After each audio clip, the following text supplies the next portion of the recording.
Ho ho ho, hello and welcome back to Painter's Thoughts. Dimana pada episode kali ini gue akan membahas soal suatu film, an animation movie actually that blew me away, blew all of my expectations, way goes beyond that. I would say this is the best animation movie that came out in 2022, and this is none other than Puss in Boots: The Last Wish. Oke, Puss in Boots: The Last Wish merupakan sebuah film yang berasal dari tale-nya Shrek, I guess. Yes, Shrek the Green Ogre. Dia termasuk dalam lore-nya Shrek, tapi ini kayak I guess side character dalam Shrek, dan berceritakan soal si Puss in Boots ini kayak seorang dewa, nggak dewa sih ya, kucing, tapi kucing dewa, kucing petualang jagoan yang kayak harus merelakan kejagoannya itu karena banyak kejadian-kejadian yang terjadi di hidupnya gitu. I guess the trailer mention soal dia ya dipaksa pensiun and stuff, dan mesti ke ya mesti give up his life gitu. Dan ini sebenarnya merupakan tema yang benar-benar asik buat di explore ya, dan sebetulnya for a kids movie I guess not that typical, dan gak tipikalnya ini pun doesn't stop here gitu, nggak cuma berhenti di mana plotnya berbasis, tapi di kepanjangan filmnya, gimana filmnya resolves until the end, itu masih megang di overall same theme gitu, masih megang tema yang sama, gimana sebetulnya ya ini film nggak begitu ke kanak-kanakan in a way gitu, cara penderitaannya dan gimana hasil ceritanya gitu.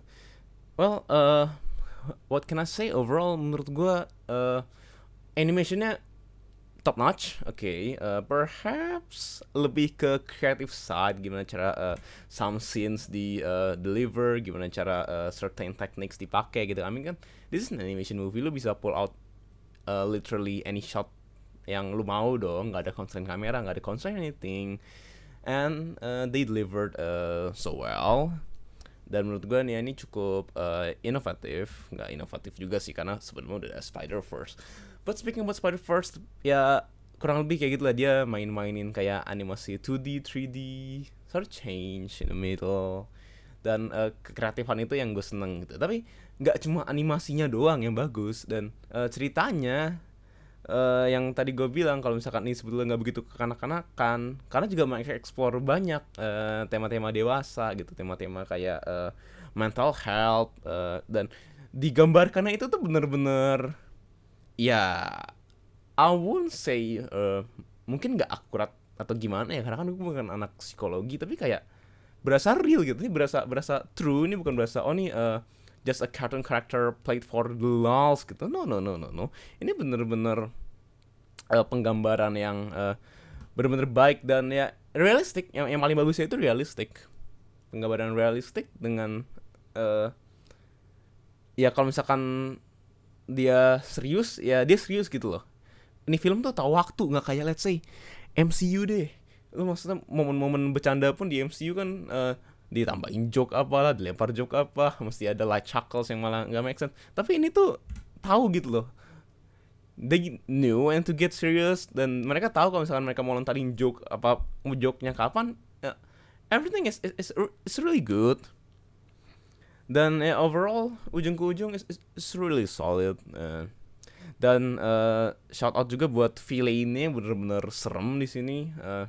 Ya nggak sampai horror, nggak sampai yang gitu, tapi kayak for kids movie ini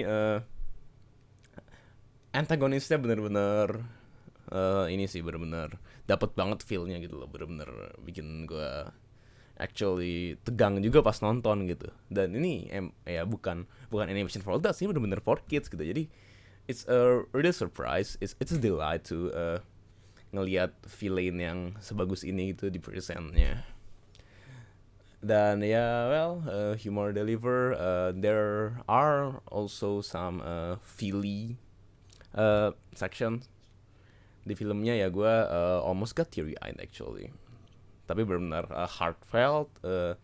Ada part yang wholesome juga ya, endingnya wholesome ya, typical, tapi nggak sampai yang bikin lu kayak what the fuck are they guys doing, karena then again ini benar-benar delivered real well di bagian ceritanya, although it is still a kids movie, so I will still recommend it for kids, although yang tadi gue bilang tema-tema yang cukup dewasa ini bisa ngebuat kalau misalkan kayak oh lu udah punya anak atau lu punya adik yang kayak atau lu sendirinya gitu udah mulai kayak grow out of the animation phase, mau mulai nonton ke film-film yang nggak lebih anak-anak, ini pun masih sangat perfect gitu, karena itu dia, karena tadi topik-topik dewasa yang dibawain di sini yang bener-bener even better than most of the movies out there gitu. I won't spoil. This is a spoiler free. Gue nggak akan masukin spoiler lagi dalam review-review gue berikutnya. But ya, yeah, di sisi itu sangat-sangat solid. Dan kalau misalkan kayak lu diajak adik lu nonton gitu, walaupun lu gak tertarik sama animation movies, you might not you might, you will still find some good things for you to enjoy from this movie. Well, I'll give this, I guess, an 8.3, maybe an 8.5, 8. Yeah, I'll just give it an 8.5 at this point, man. I really adore this movie. Just with some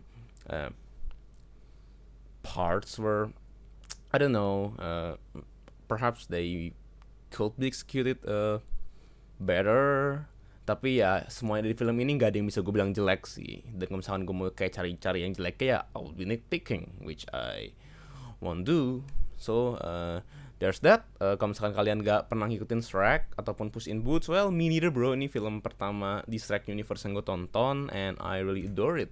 Dan gue juga tonton karena banyak ya omong-omongan lah soal ini film, dan ya I guess they deliver the hype. So that's it for Pinterest Thoughts. I hope you're watching as I do enjoy the viewing.